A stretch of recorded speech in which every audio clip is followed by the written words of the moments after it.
Marcel, where are you going with that disc? You are not putting that on again. Marcel, okay, if you press that button, you are in very, very big trouble. Attention. Everybody stop what you're doing. It's time for The Unwritten Rule, a Mizzou sports podcast brought to you by the Believe Network, alongside Payton Haverman and Kenny Van Doren. Here is your host, Jack Knowlton.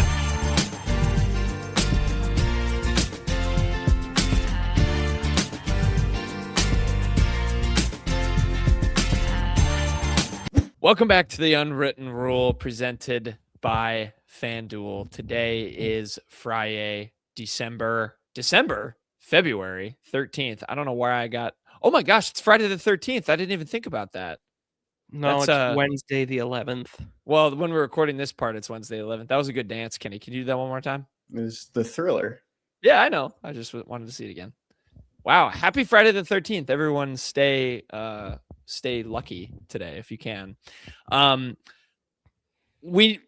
So I didn't think to talk through this with you guys. Are we going to start with explain why we didn't have a show, or should we do that in quick hits given how good this game was? I'll do it in quick hits. Okay. All right. We're going to forget. Skip to quick hits and you can hear the reasoning why we did not have a show on Monday. Thank you to those. Recapping the lovely South Carolina game. Yeah, frankly, we didn't think anyone would miss it, and actually, we got some nice replies on Twitter of people being a little bit bummed that they didn't have an episode to listen to, which made me very appreciative. So thank you for those who interacted and wanted a show Monday, and we apologize, and it'll be explained in quick hits. It's Peyton's fault. Anyway. This part of the show, we are going to dedicate part of the blame, Jack. But let's move on. We'll explain later. We'll explain it. Anyway, that's how good of a game this was tonight, or on Wednesday night, between Missouri and Texas A&M, that you're not even getting the explanation for why we didn't have a show until later. Missouri gets a big time win in men's basketball, 86-85 over the Texas A&M Aggies on the road in College Station. What a fun game. We're obviously, like Peyton said, we're recording this on Wednesday night, late after the game just finished. So we might be a little bit scatterbrained because there is so many directions that you could go in with this game. It was just all over the place. One of the best games. Maybe I was looking, you guys, maybe save for the Florida game, you could throw Kentucky in there. Maybe the best game of this season, just given the strength of the opponent as well as just how everything played out. There's just a lot to dissect. Oh, sorry, SEMO. I'll put some respect on that game. But yeah, Missouri gets a big time 1-point win over A&M. But this is the place we're going to start, or the person who we're going to start with, and it's the man whose face is on a bus. That was very funny to see on X. Someone post the Shawn Phillips bus, and boy, everyone in Mizzou Nation is all aboard the Shawn Phillips bus. Makes two huge plays to seal this game for Mizzou. Had the dunk, which they tried to throw him, and were successful on a few lobs to Shawn Phillips in this game, but has the game-winning alley-oop on the assist by Mark Mitchell, the big-to-big lob, and then on the other side makes a huge stop against AG from A&M, a guy who had kind of had his number all night long, 13 points, and had the nice spin layup that then got Shawn Phillips thrown on the bench for a little while. He comes in, makes the game-sealing block. This is a guy who has been, so polarizing, the topic of many a conversation surrounding Mizzou's front court, especially on the defensive end, and even on the offensive end. Does he get in Mark Mitchell's way? All this stuff. What a moment for him. I think that was really huge to see him step up in a spot like that. He finishes with 12 points, eight rebounds, the 2 blocks, including the one at the end in 20 minutes. I think you got to tip the cap to Shawn Phillips for his kind of heroics to win Mizzou a huge resume boosting game on the road in SEC play over the Buckyball, Mr. Payton. Definitely. I mean, Shawn Phillips, I'll own up to it. I've been pretty hard on him throughout the year, even during this game. Like, I think I straight up said after his dunk, like, there's no way he should be on the floor for defense here. When A&M got that 4-second timeout. But credit to him. He played a perfect defensive possession at the end there. And I think Pat Bradley, who is some sort of guy to listen to in the post game, he kind of did put this well. He said if Phillips had put his arms down there, that's a foul. But Phillips stood his ground. He moved well with AG, and he made AG didn't even get close to scoring on that one. It was completely clean. So, I mean, props to Shawn Phillips for sure for that final possession. It won them the game. He was absolutely the best player on the floor for that final minute. And after the Georgia game, I was very, very, very critical of his last defensive possession. And I still kind of think teams at times, if they really, really need a bucket, are kind of point out Phillips. I mean, maybe a lot of people were speculating that maybe wasn't the actual play call there to get that, but AG still tried to hunt him and was unsuccessful. So good for Shawn Phillips. And we've seen it all conference play where teams are just hunting Shawn Phillips. And you saw it there. Texas A&M has probably saw it on film with every other team in the SEC that's, tried to expose Shawn Phillips in the paint. And I feel like this could be the turnaround. That this was a play that, there's been a lot of stretches. And even in this Texas A&M game where he just didn't look like the most athletic big on the floor. And this could be, something that could be a turning point where you're going up against a guy that was so efficient the entire night. And AG had 13 points, 4 for 5 from the field. And he added 5 more points from the free throw line, made all 5 shots. So I think overall, this could be a big turning point for Missouri because, I pointed out, and I don't know if you guys noticed this might have been the shortest rotation we've seen for Missouri under Dennis Gates ever. I'm not going to include Trent Burns in this. Only 7 guys played. I'm not going to include Trent Burns because he only played, I think, 4 seconds. 1 inbound. Yeah, it literally says 0 minutes. I mean, he didn't even get a real minute in there. Yeah, it was something around 4.3 seconds, and great play. I mean, that's exactly what Trent Burns needed to do, deflect the ball, not even let Texas A&M have a possession there to end the first half. One of the shortest rotations lines that you've seen for Missouri with only Anthony Robinson and Jacob Cruz coming off the bench. You don't really have much wiggle room. You don't have much, behind Shawn Phillips, just at that center position. You're not really expecting Luke Northweather to come in and do what he did. And I think this is a good turning point. There's still a lot of trust from Dennis Gates and Shawn Phillips. And I think, it would have been sour grapes if that shot went in, and we'd still probably be, trying to assess the Shawn Phillips conundrum of when he's on the floor at the same time as Mark Mitchell. But I think you're kind of taking a step in the right direction. This is a game that Mizzou probably loses last season. This is the first time Dennis Gates has beaten Texas A&M in his career as the Missouri head coach. I think this is a monumental win in multiple facets because this was a team that was separated just by 1 win. Texas A&M just had 1 more win than Mizzou coming into today. Well, if you're going to broaden it out, I mean, we can go back to what we said in our little midseason check-in where, you beat A&M on the road. You start to say some pretty interesting things about where this team might be able to finish the rest of this home stretch, because you look at the rest of these games on the schedule. Obviously, Vanderbilt and Arkansas are both, I think, significantly more talented than Texas A&M, not to take too much away from them. But, there's winnable games certainly up ahead if you can win this one. And I think Payton's scanning the SEC network for, I think they said Joe Lenardi was going to come on and maybe talk. Joe Lenardi has Missouri as his last team in. Wow. Breaking news.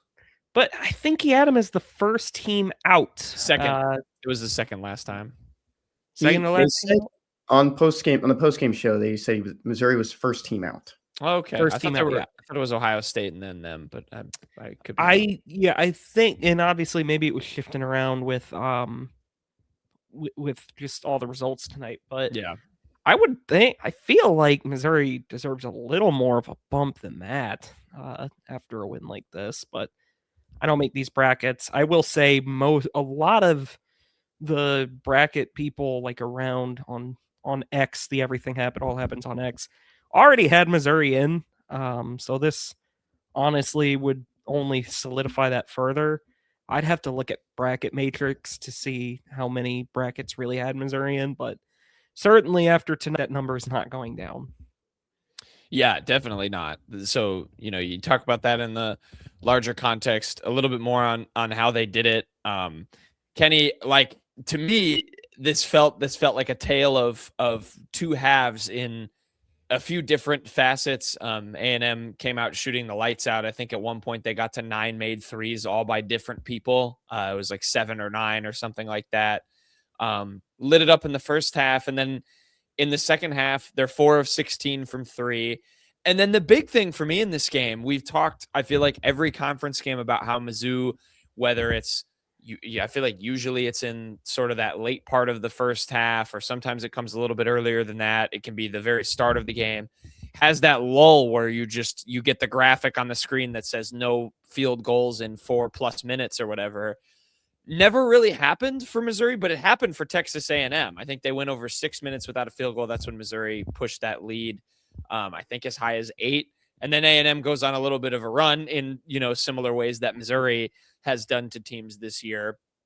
But that was a big flip, A&M's 3-point shooting. And then weirdly officiated game for me. I think there were like 5 foul calls total. I know Mizzou only had 3 in the first half. And then I know with 6 minutes gone in the second half, there were 12 foul calls already. And then it got a lot more tight. Free throws didn't end up like playing a super big factor, but that was interesting. In the second half, Missouri was, or A&M was 11 of 14. Missouri was 7 of 11. They only shot 4 free throws in the first half. So that was weird, but Missouri weathered it. I think it's a significant thing, especially with the way Texas A&M can score, especially from 3, that Missouri didn't hit that weird mid first half or even at the very beginning of the game lull that can sometimes get them in a hole that against a team like A&M, they probably don't climb out of.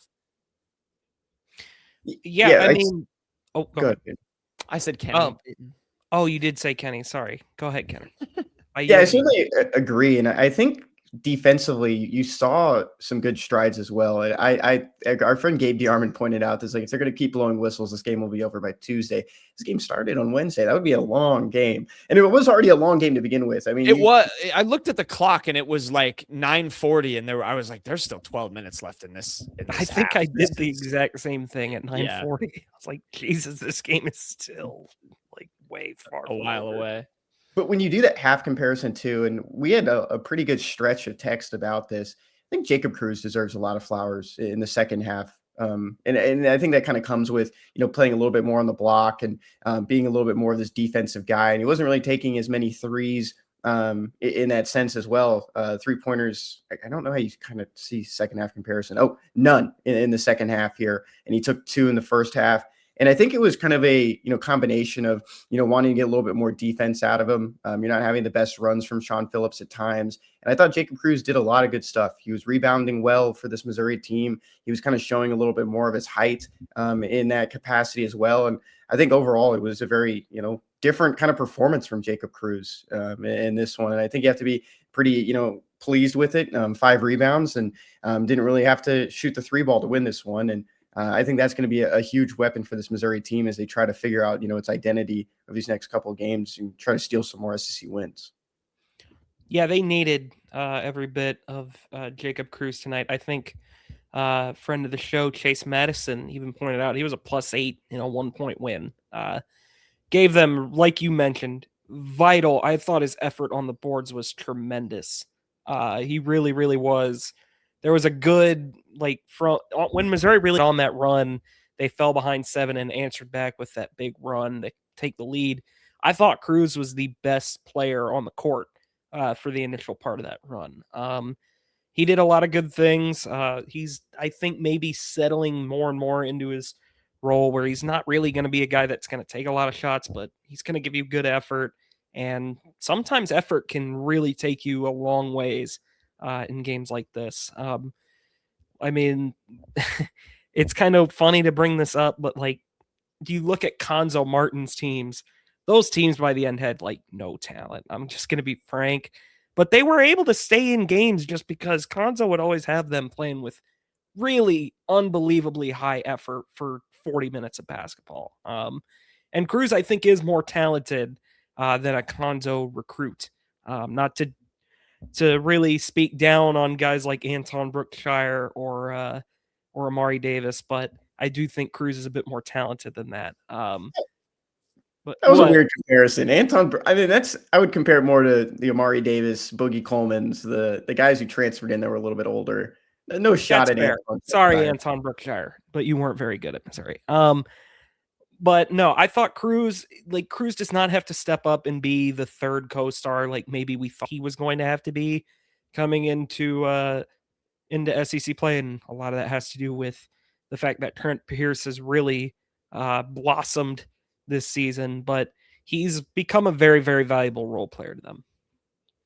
I agree with you both of you. I thought he was huge. I think Kenny said it best. He looks a lot more settled. I've said this, I've thought this for a while, that I think he is a better player when he can be injected into a game that already has some flow to it, rather than trying to establish that flow in the game as a starter. I just think that's a better role for him, and he seems to just find his groove and his place within the game a lot easier.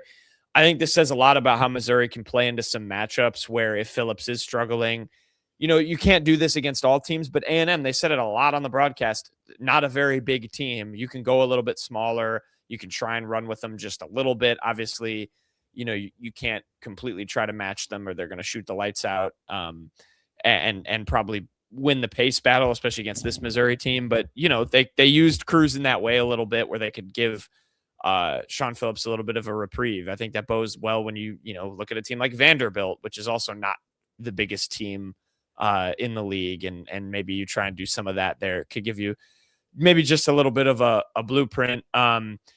Payton already touched on him. It's frankly a shame that we've gone 16 minutes without talking about him yet. Trent Pierce, I think hands down the MVP of this game.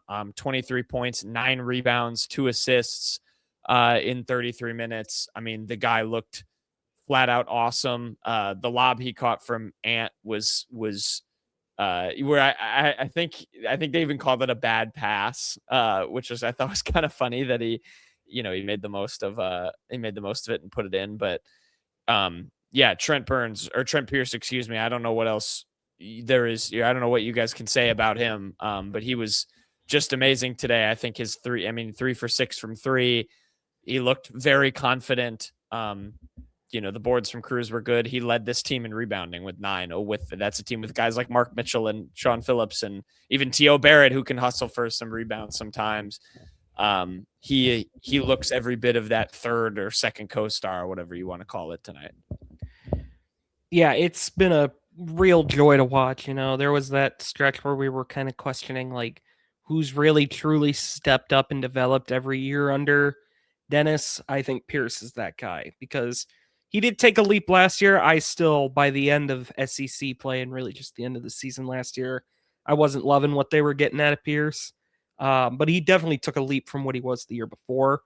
And he has just become a monster this season. I mean, probably of anyone on the team, I think he's the biggest must keep going into next year as well. I know obviously there were the whispers about him maybe not lasting 4 years at Missouri, not because of transfer, but because he might go to the draft. I haven't seen him on any of those lists. I think that's a tall order. But Pierce is really starting to blossom into a guy that like maybe could be an all-conference player next year. I don't think he'll get that this year. But he's kind of on that upward trajectory to where I think he's a guy playing next to Crow who will definitely start next year. And whoever else you get in the portal, and probably Barrett, I think he could really, really become a dangerous player. Yeah, we have no inklings either that he would leave. There seems to be a really good relationship too with Dennis Gates, and you never know. But yeah, I think he's the top of the list right now, Payton. And I think it's kind of changing a little bit too throughout the year. What does Trent Pierce look like? What does the stock look like if he played the entire season?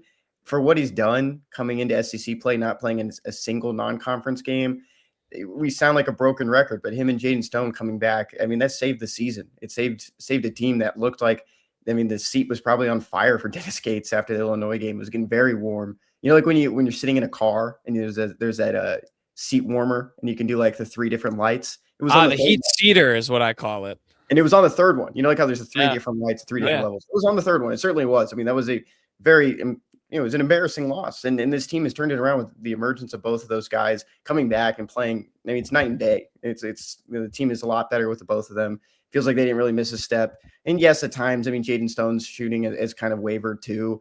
He went 1 for 7 from 3 in this game. It wasn't his best performance, but you're not in these games. You're not in at this point in the season without those two guys, and most certainly Trent Pierce in this one. You kind of shout out the guard play if we can pivot to that real quick. T.O. Barrett, and I saw a couple tweets about this as well.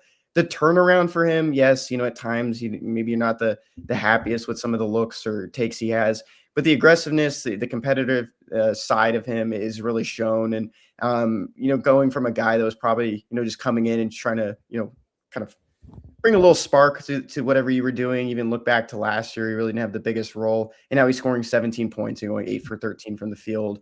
The turnaround is incredible, and I think that's one of the bigger things that development-wise you've seen from this Missouri team. He looks bigger than last year already. He looks more confident. I think overall, I think there should be some positives with the development progress for this Missouri men's basketball team, because I feel like it does get slighted a little bit more than you probably want to see for a team in the SEC. I'll double down on that, Kenny. I think it gets slighted, particularly with what I saw tonight. Like way more than T.O. Barrett probably deserves. He got lucky on a few occasions to maybe not have 1 or 2 more turnovers. I'm not saying he can be, a starting point guard right now. I think there's still, some holes certainly, but I really liked what I saw from T.O. Barrett today. And I wasn't, getting too frustrated with him other than a couple of times when, they were screwing up trying to break the A&M press in the first half. And there were a couple of turnovers there, and he just got a little bit sped up. I've gotten used to that. You're seeing that sometimes with him. Does it make you nervous for Missouri in like a tournament game or a bigger situation? Of course, but this is a team on the bubble. They have their fair share of flaws. I agree with you completely. I really like where he's going. With him and Jaden Stone both, like 17 points on 13 shots, and for Stone, 11 points on 11 shots. Not very efficient. I still thought they kind of both fit right into the game. They were both, I thought, hunting pretty smart shots. And then for T.O. in particular, what he gives you in the rebounding category, he still had 4 assists and 2 turnovers. He had 3 steals. I thought he was super active on defense too, along with Cruz. I'm with you. I think, I don't know. I curbed the criticism a little bit for myself. I continue to be impressed with what he's done in conference play. Certainly an improved player, certainly has deserved his starting spot, with the way him and Ant have just kind of gone in opposite directions. I mean, Knowlton kind of touched on it well. He's not a perfect player by any stretch. I still don't think he's really a true point guard per se. But, man, he's just such a high-energy player. He really, really keeps defenses on their heels. They just can't. You would think it would be not a hard guard once the tape is out on him. I mean, he really doesn't have much of an outside game. He's not shying away from it now. I mean, he had one really pretty wild make today, but he's still not fantastic from deep. But he's not he's going to keep you honest and fire him off if you leave him open. But I mean, still, his game is really just getting downhill, trying to take it to the cup, maybe dumping it off. He doesn't kick out too much, but again, it's year 2 for him. You certainly like to see the growth. Like, not a perfect player. I still really wish they could find any which way to get Ant going, but just doesn't seem like it's going to happen. And I mean, T.O. has just been a life raft for them in the lineup. You guys remember playing 2K and there was that, I don't know what the correct term is, but you could, you toggle between what type of player you're going to make for my player. The archetype. And there was like a slasher one in there. Mm-hmm.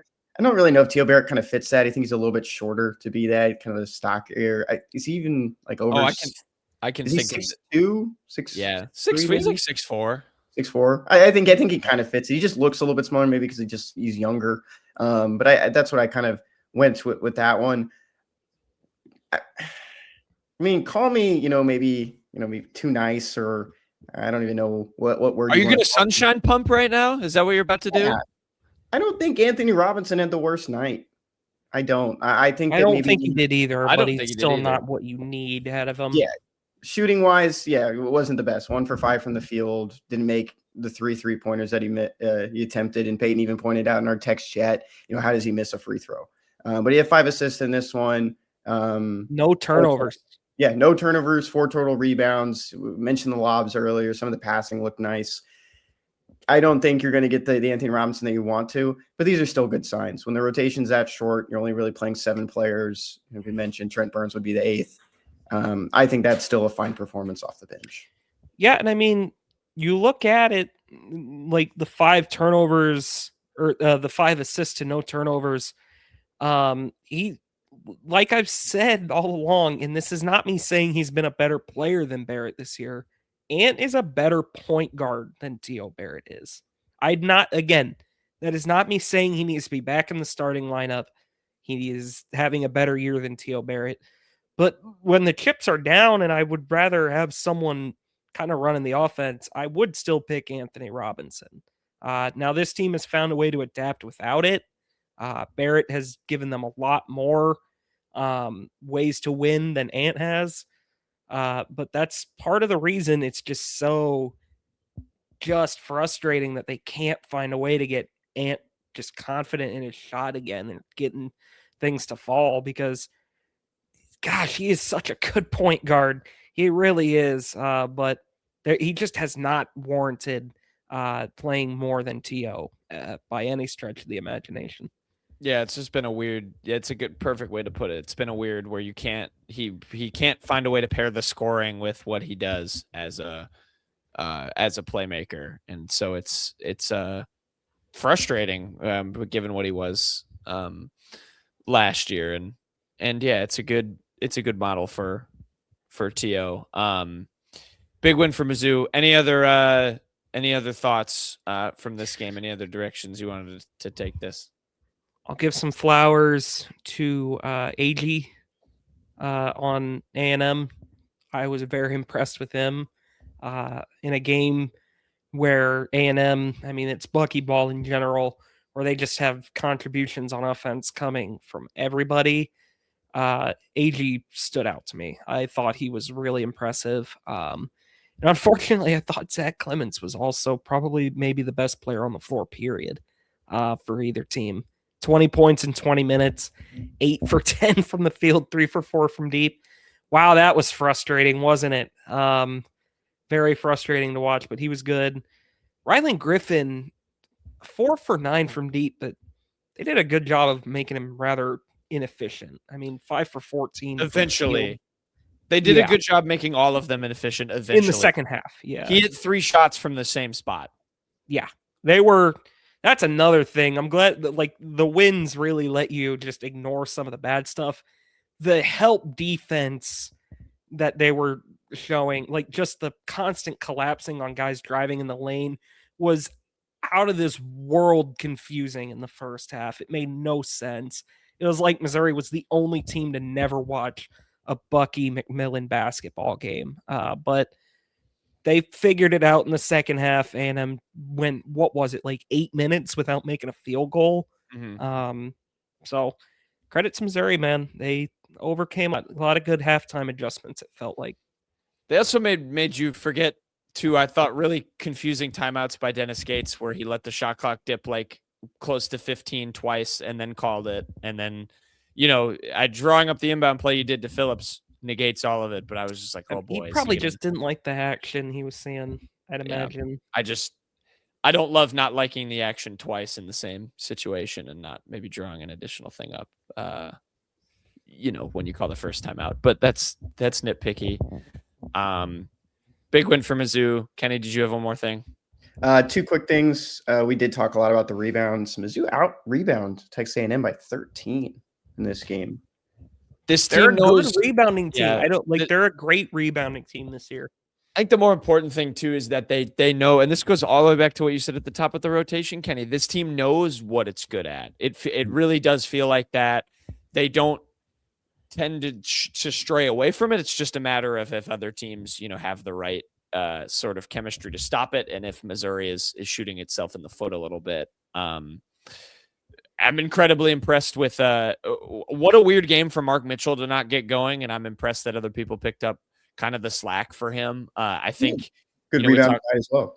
Yeah, but you talk about some of the shot volume stuff. I mean, Mark Mitchell probably isn't taking only 7 shots in a game again. I would be surprised about that, and that'll take some stuff away from some of these other guys. That's another credit to A&M in that department. They forced Mitchell to go right pretty much all night, and that's obviously not his dominant side. So, I mean, Mitchell made up for it. I mean, he didn't get frustrated and force a lot. He distributed the ball, let other guys make plays. Again, that's what all conference players do. If they're having an off night from the field, they'll try and help others make plays. Mark Mitchell should be an all-conference first-teamer. Yeah, without a doubt. My last point, Missouri has now won 3 games in a row in conference play this year. That's the longest win streak this season in conference play against SEC teams. When is the last time Missouri won 3 SEC games in a row? They definitely did it in 22-23. They did it last season. I just want you to tell me the last win of that win streak. It was Alabama, and then they lost. It was Alabama on February 19th, 2025. And then a lot of people always point to that Vanderbilt game as like the things where the moment where things went really south. And I do agree that team was like, it felt like shattered after that. But that very next game after Alabama was Arkansas, and Calipari, I remember, in that second half drew up so many pick and rolls, and Missouri just had no idea how to stop it. And it felt like that was something every team the rest of the year did. That's a weird tangent, but I think a Hall of Famer might have ended Missouri's season last year. They're going to have to deal with that again in 11 days. February 21st is their first game against Arkansas, and then they'll play them again. My last message to all of you message board users out there, don't get into a debate about a player being only a point guard. I promise it will only end in headache. I watched that unfold last year on the Alabama boards with Mark Sears. There was a hive of people saying play him off ball and a hive of people saying you're an idiot. And it was bad. It was just a lot of talking in circles. Don't do it. Don't waste your time. That was kind of a thing coming into this year. A lot of people wanted to move Ant off ball. Can you imagine how bad this team would be? It doesn't matter. It's all positionless. They're all going to play off ball. They're all going to play on ball. They'll figure it out. A good coach will make I don't know, man. Like, imagine Ant the 2 guard constantly. Ant the 2 guard with Jason Crow is the one. Or Jason Crow just come off. Jason Crow can play either guard spot. Big win for Mizzou. Will do so in the starting lineup next year. He will probably start games. I know he will. The only thing Jack and I said was he might not start the first game of the season. I think that's an okay thing to say. We've seen it before. Missouri is sandwiched on KenPom between the 2 funniest teams of all time. They are 52nd. The team above them is 13-12 Cincinnati. The Bearcats have the 172nd ranked offense and the 10th ranked defense. That is ridiculous. The team ranked 1 spot below the Missouri Tigers is the TCU Horned Frogs, who have the 113th ranked 2 awful basketball teams and the number 23rd ranked defense. Missouri is now 51 on offense. If Missouri played Cincinnati, they would beat Cincinnati 50-10. Seriously. I'm just reading what the website says. Ken Pomeroy, we have beef. That's why I take my talents to Bart Torvik, where Missouri is number 49 in the nation. Fuck, they're behind Baylor. Or Cincinnati. No, they're not behind Cincinnati, I don't. Oh my God, they are.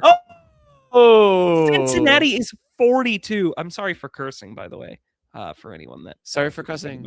But 42 Cincinnati, and they're 1 spot behind 41 Texas, Missouri's next opponent, who, by the way, Torvik has Missouri as a 1.8 favorite over Texas.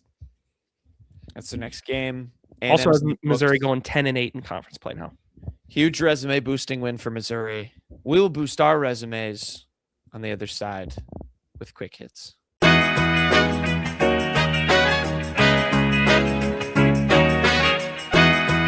Okay, quick hits time. Finish off the show. We'll get to Jerseys of the Week in a second, but we have to address the elephant in the room. We have all three of us here. I am back in control of my computer. I was not in control of my computer when we attempted to record our last show. So peek behind the curtain, I had traveled. I was out of town, and Kenny was busy. So, Payton and I were just going to do a solo show. And the computer I had access to did not have any editing software on it.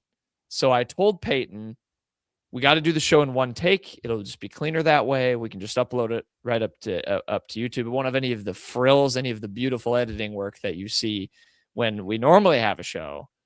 None of the pomp and circumstance. And Payton was okay with that. And we were ready to go. We were going to recap Mizzou, South Carolina. And I did not have any hosting privileges for the room that we use here to record this show. Shout out to StreamYard, no free ads. So Payton had to run the recording operation. And share the screen, which is a critical part of what occurred. And shared the screen. You'll get your turn. We recorded for about 50 minutes, a full segment with the South Carolina recap, and then we did quick hits. And then we discovered almost immediately upon ending the show that Payton had never clicked record. And we lost the show. There was we never had a show to lose. Well, I did click record, but we'll get to that. Yeah. So when you click record, there are two buttons. You have to click record and then start. Payton did one of those things. I did not notice it was not recording in my guest stream. And we didn't have a show. We talked at each other for about 50 minutes. It was actually pretty good. Maybe one of our best shows ever. We didn't have anyone weighing us down in the basketball segment. So we finished that. We had nothing. At that point, we admitted defeat, and we decided we were not going to re-record. After having done that, we accepted our losses, and that was when the post was made. And that is why, because Kenny was not present for it to notice that the recording was messed up or not going. That is why we had the Kenny is our rock post. Because with him there, the show probably happens. We probably see that he hasn't hit record. There's blame Kenny all would around. have just shared the screen. There's blame all around. 95% of it goes to Payton. I certainly deserve most of the blame here, but I'm going to argue for more than 5. Okay. First of all, look, my fault for thinking the giant blue record button, when I hit it, it would just actually record. The big giant blue record button should probably just record. But I will fully admit, I should have known. I did know that you're supposed to hit it 2 times. Just spaced my mind. Another key part of this was I had to share the screen. So I had to share I was trying to produce a little bit, show the stat broadcast, show our quick hits, stuff like that. Should I jump in real quick, because that's not a valid excuse. I can see the screen while you're screen sharing. I can see it. Nope. Stop. Listen. It's because he doesn't have a Mac.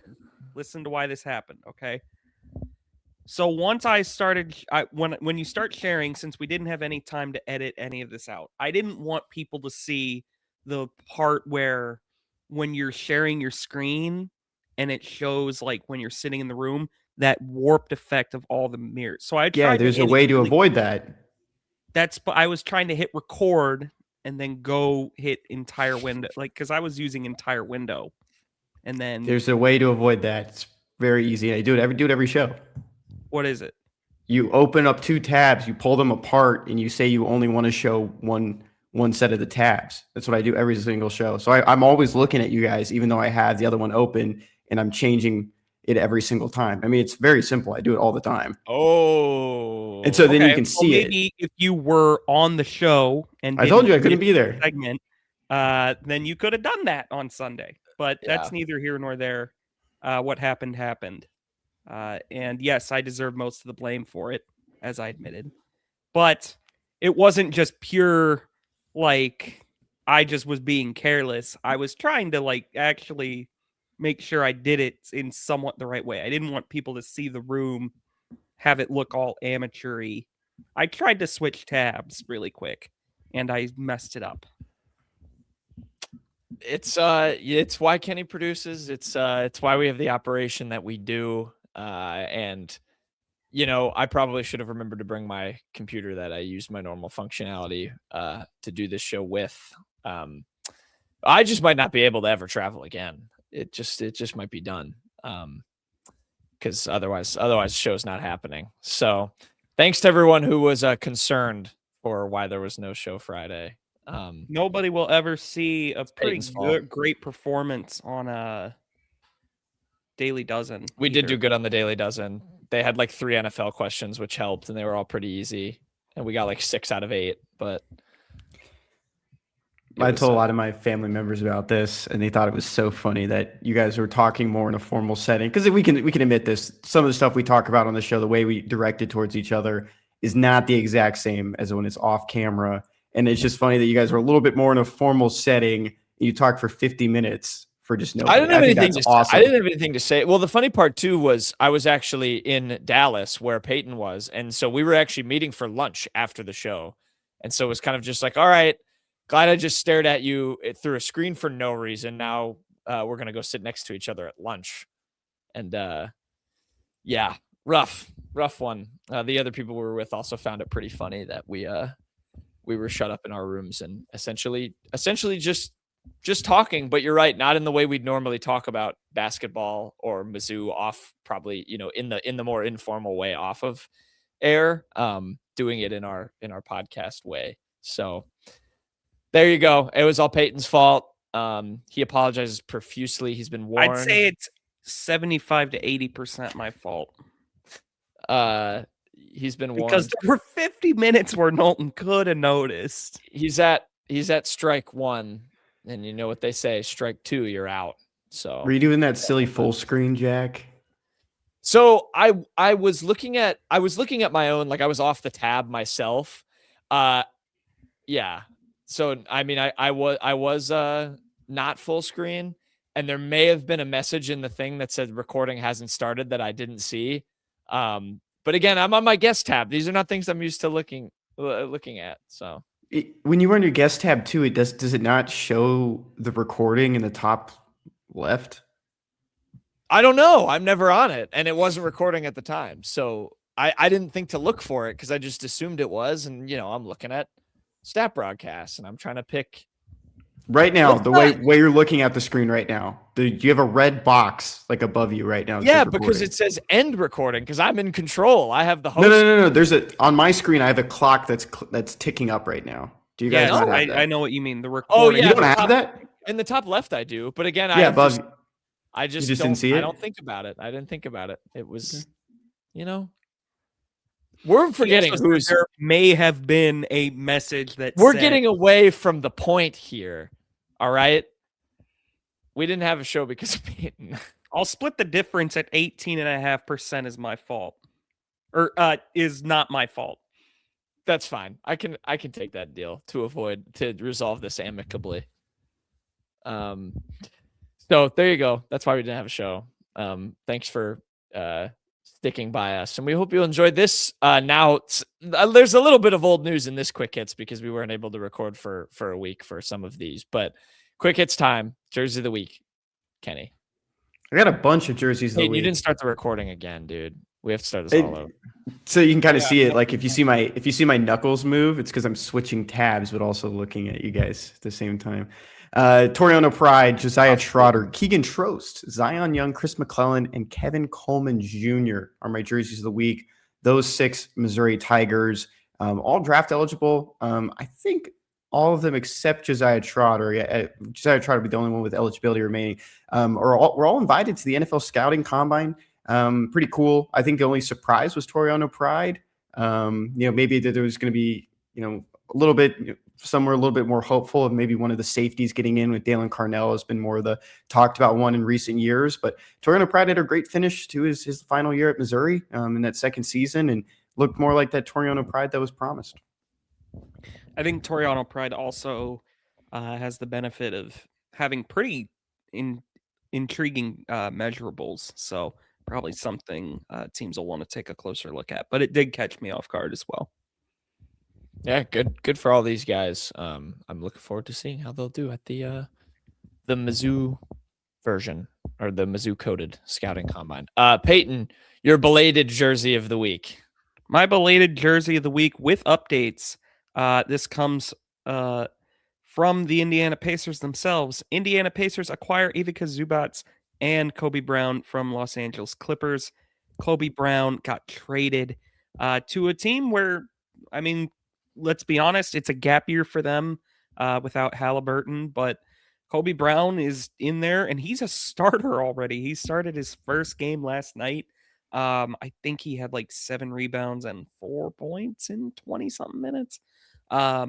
So good for Kobe Brown. This is a good spot for him to kind of get some more playing time, kind of sink or swim for him. I think Rick Carlisle also had some very kind words to say about him. Rest now, Jackie. We're coming for you next year. Yeah, I mean, I think the Pacers are going to be elite. I said this at the time. This is good for Kobe Brown. You're not going to rage bait me on this one. I'm very happy for him. He's going to a good organization. He needed a change of scenery. Zubac was the model organization of the East the past 10 years. Zubac was also that's like a huge acquisition for them. He has been kind of linked to them for a while. He's an upgrade for their center. Yeah, spoiler alert. I don't run the Twitter, so the X. Twitter doesn't lie.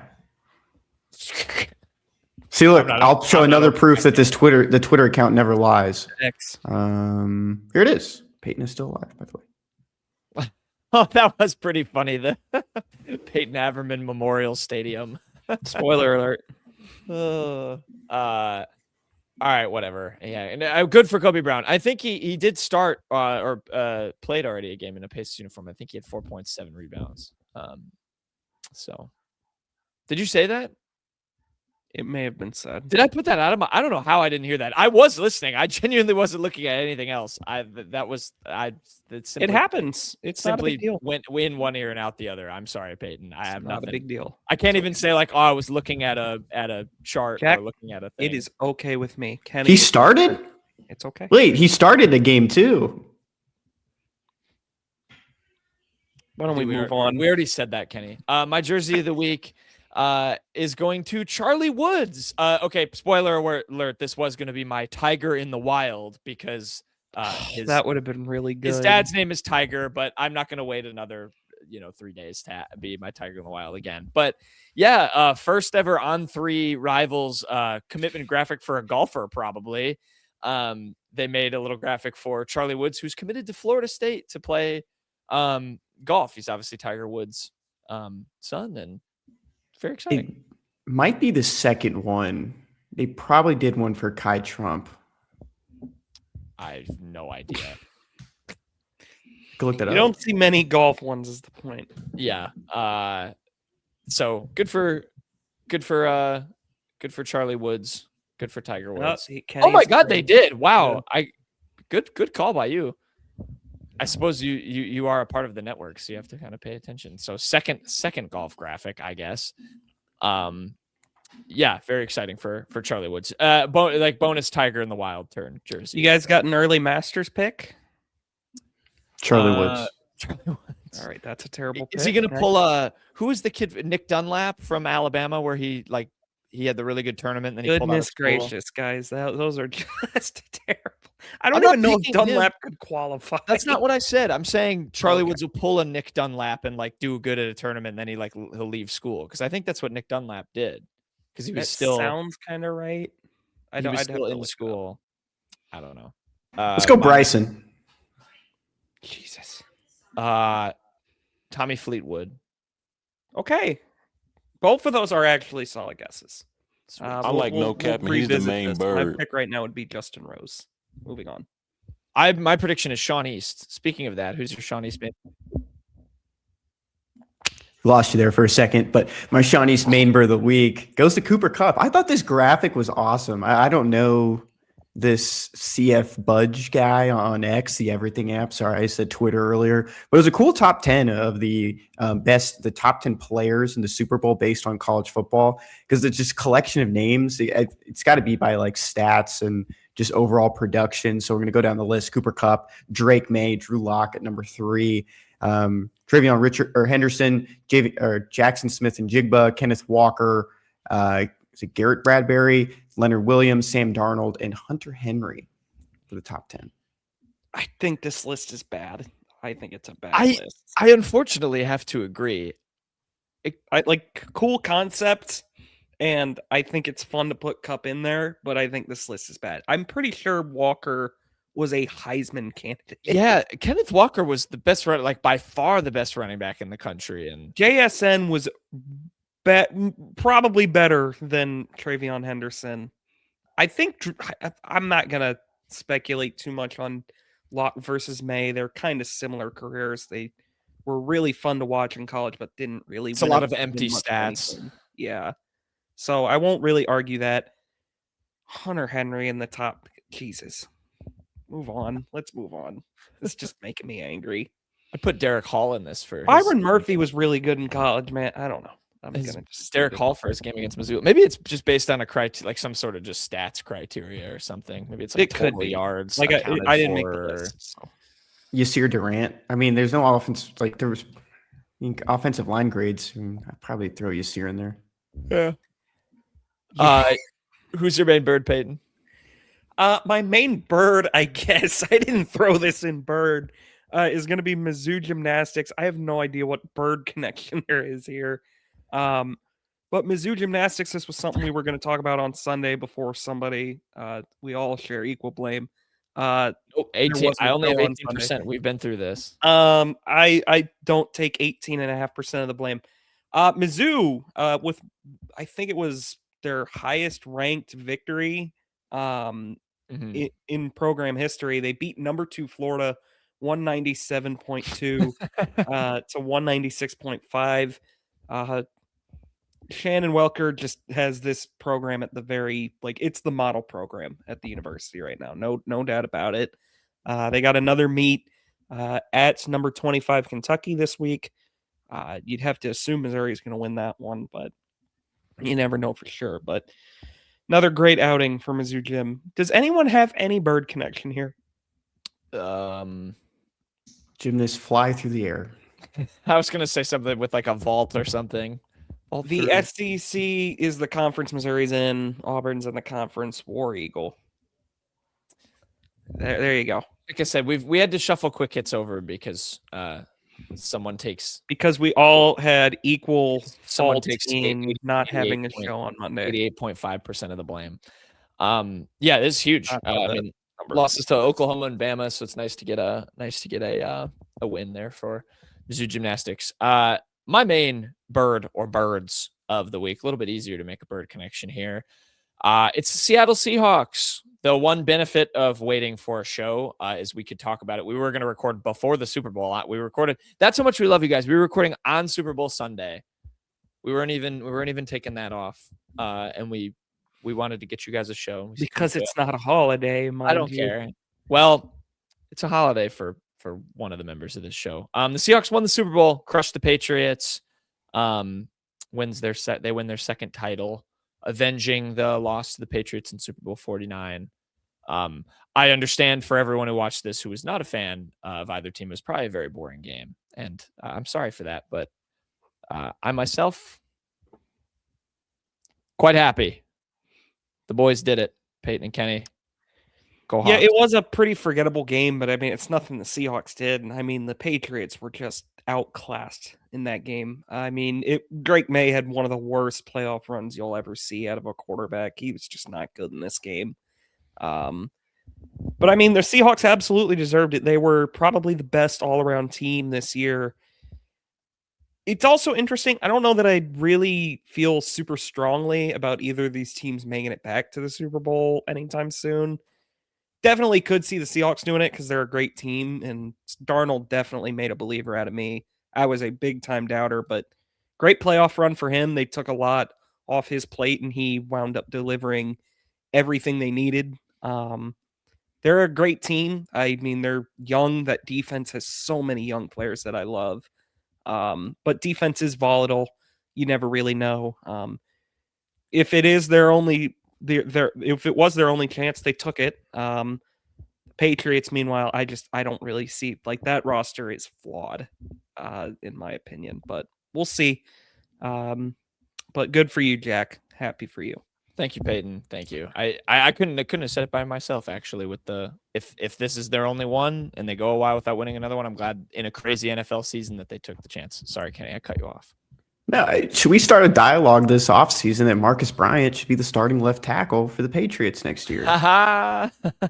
Not a good outing for Will Campbell. Yeah. No doubt. I think, what was it, 14 pressures? It was the most in a game this season by one guy. Yeah, that was from Next Gen. PFF only had him down for 3.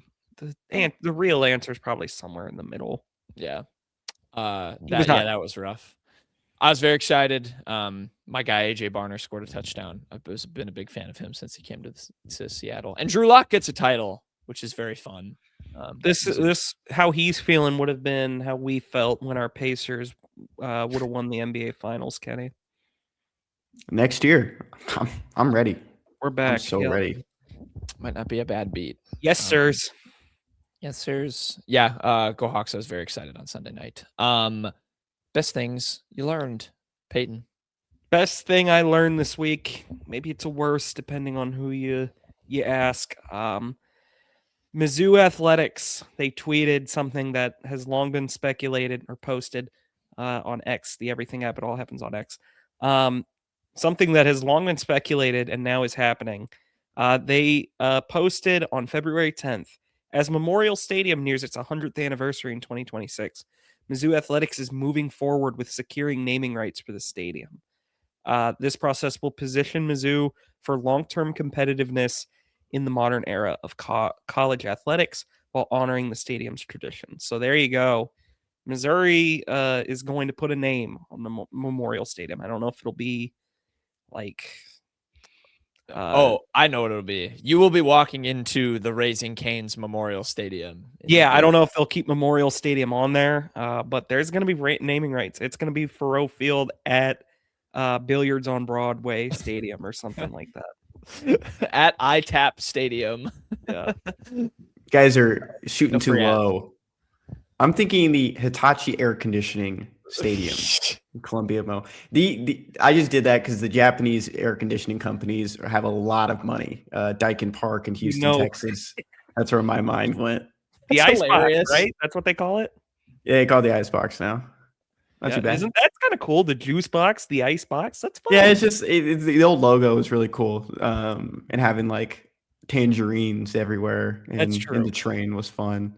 Now it's just baseballs. Yeah, now they don't have the train anymore. No, they do. Yeah, the Taco Bell on Memorial Stadium. The slowest service. I honestly I kind of wonder if it's going to be the Panda Express. That would be crazy. That would be awesome. That's where the founders are Mizzou grads. Am I correct?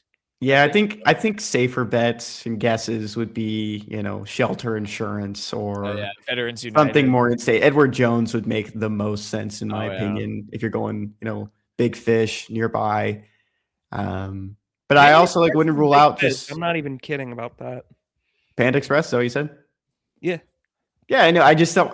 I don't know. Would Mizzou want that? If it has an extra zero on the end, I don't know, man. I'm a big fan of the KFC Yum Center.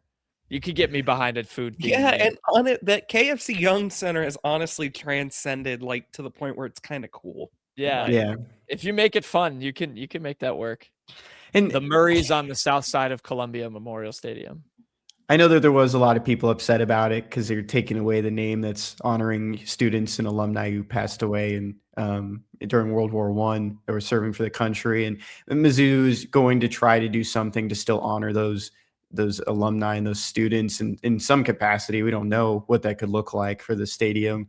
But I feel like a lot of people would be very disrespected if you swapped out Memorial Stadium honoring people. One of the, it was one of the wars, it was before our grandparents most likely, but the most well-known wars in our country, in the world, and you replaced it with a fast food chain for Chinese food. I think, I get what you're saying. Yeah. I'm just saying, I think Missouri's not going to. Yeah. I'm just saying that there's going to be people that will not be very pleased with that. I would get that. They have to do it the right way. I mean, you can't just don't listen to us about the naming. But that said, if you want to call it the unwritten rule, Furrow Field at the unwritten rule stadium, we will not be upset. I would also have to imagine this is going to go down at Mizzou Arena at some point. I cannot imagine an arena with just the university's name is going to survive that. Yeah, that's got to be next. When did Mizzou Arena open? Because they're doing this for Memorial. It was supposed to be called something else. I don't even remember what. Wasn't it 2013 or something? No. It was before that. It was like 2004. Never mind. Maybe it's 2003. Maybe 2004. Yeah, it was right on the dot. November 2004. So we're already past a good number because they're doing this as a 100th anniversary. Mizzou Arena, you could give a fun one too. The Mizzou Arena would definitely be good for Panda You get Express. A fun one to that. I think that would be fun. The Panda Express Arena. Emo's Pizza Arena. I kind of love the fact that it's just you have this pretty cool arena comparatively to a lot of the rest of the country. I do like Mizzou Arena. I know there's some detractors out there. I like Mizzou Arena. I think even in the SEC, it holds up pretty well. It's better than what Alabama plays in. That's true. It's better than what A&M plays in. That's also true. I've been in both of those places, and I actually agree with that. The Alabama or Texas A&M is just so old on the inside. So old. Exactly. It's like a pretty decent arena, and I kind of love that they're able to just keep the university name on it, but there's no way I think that it lasts at this point in this day and age. Well, it'll be called the Social Room Arena soon, so just you wait. Kenny, there you go, bud.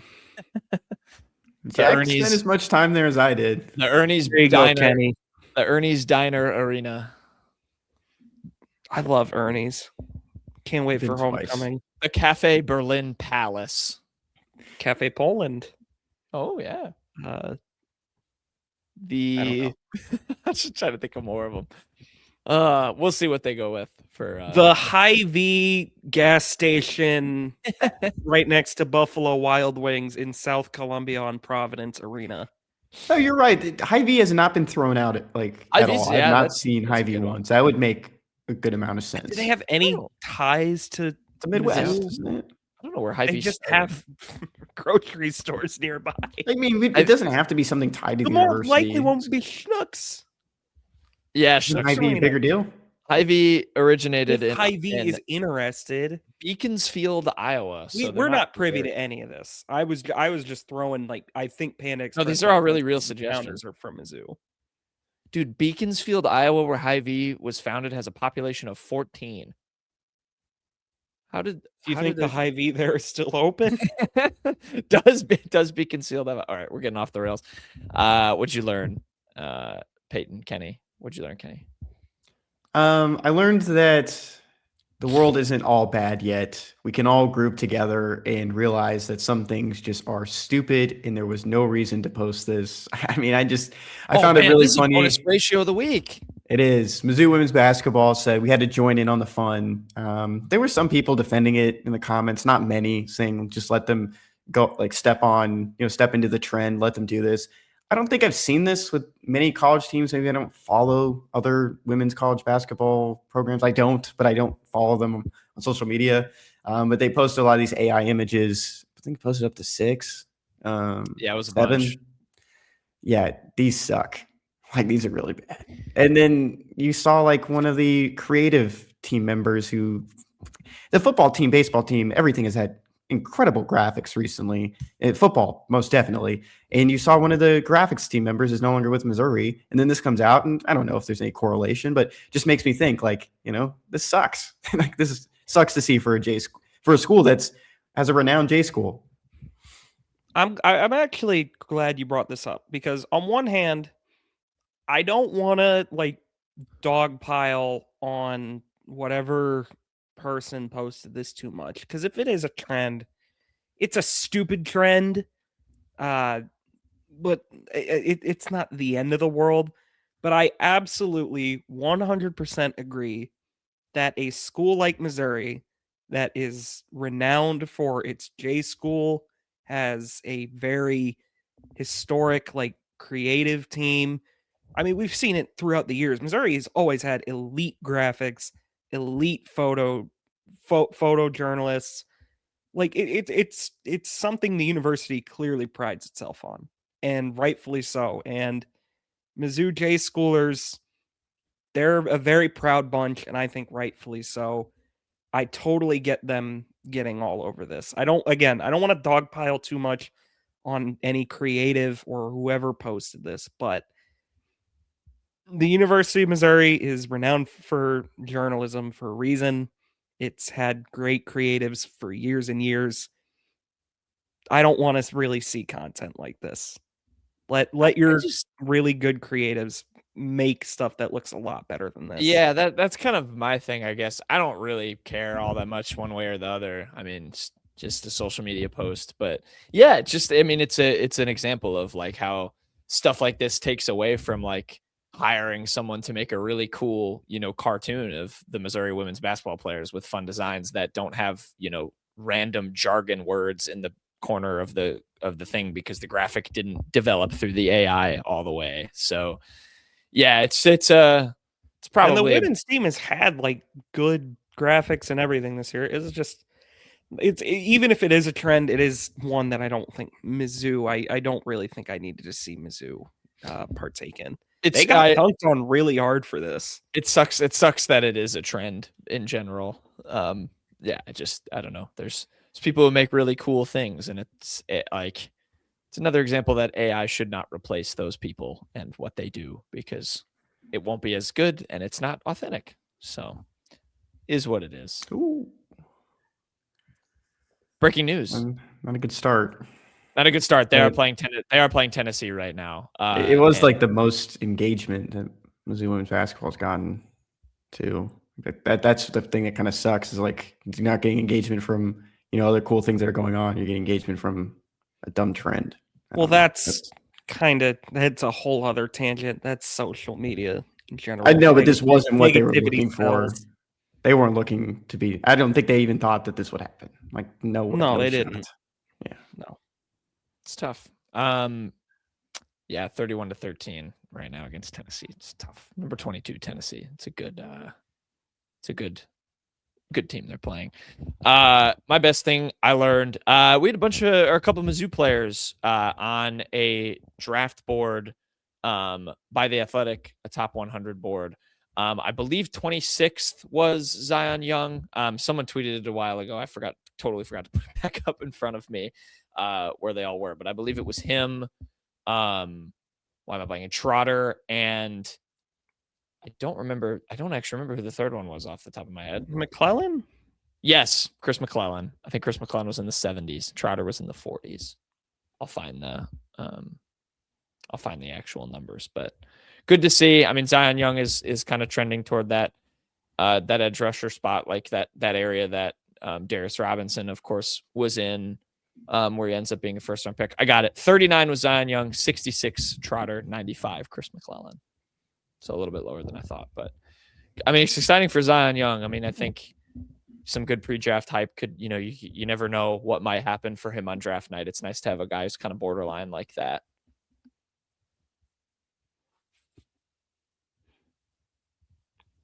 It was a very abrupt stop. That was very abrupt.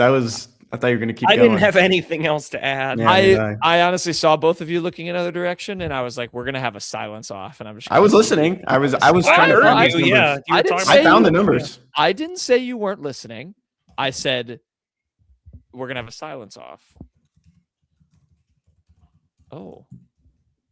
Oh, we've got a magic 8-ball. We're asking if Payton is on fault. Cannot predict now. Is at fault for the... It is decidedly so. Oh, That's a tough one. That seems like that blame should shift up to 90%. Can we heads or tails it?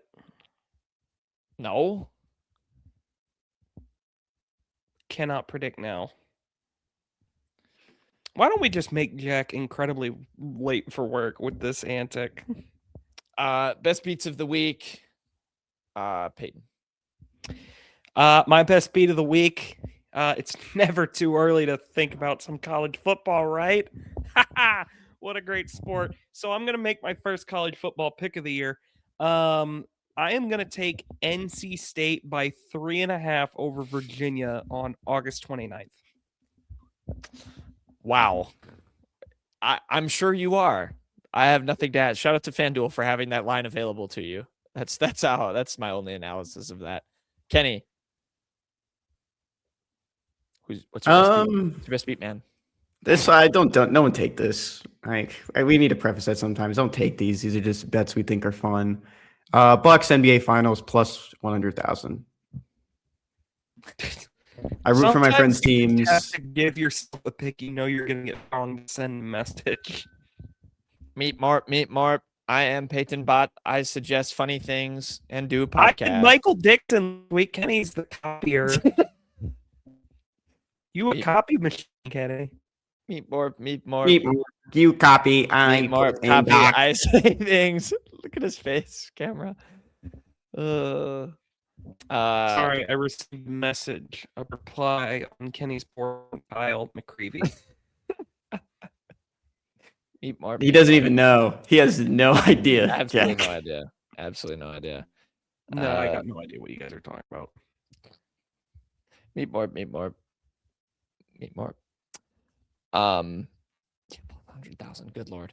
My best beat of the week. I'm going to go to the Friday hoops. So this might already be over by the time you're watching this, but got some Friday basketball action. We're going to Madison, Wisconsin as the This one Spartans comes from my favorite TV series, The Today Show. Guys, what do you call a bear with no teeth? Gummy bear.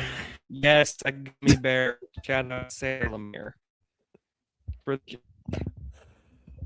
MSU minus 1.5 against Wisconsin on Friday. That's my bet. Thank you to FanDuel. We'll see you guys next show if we record it. Can you solo him, Kenny? Just to end it. Thanks everybody for watching and listening. Thank you for watching and listening. We will see you in the next one.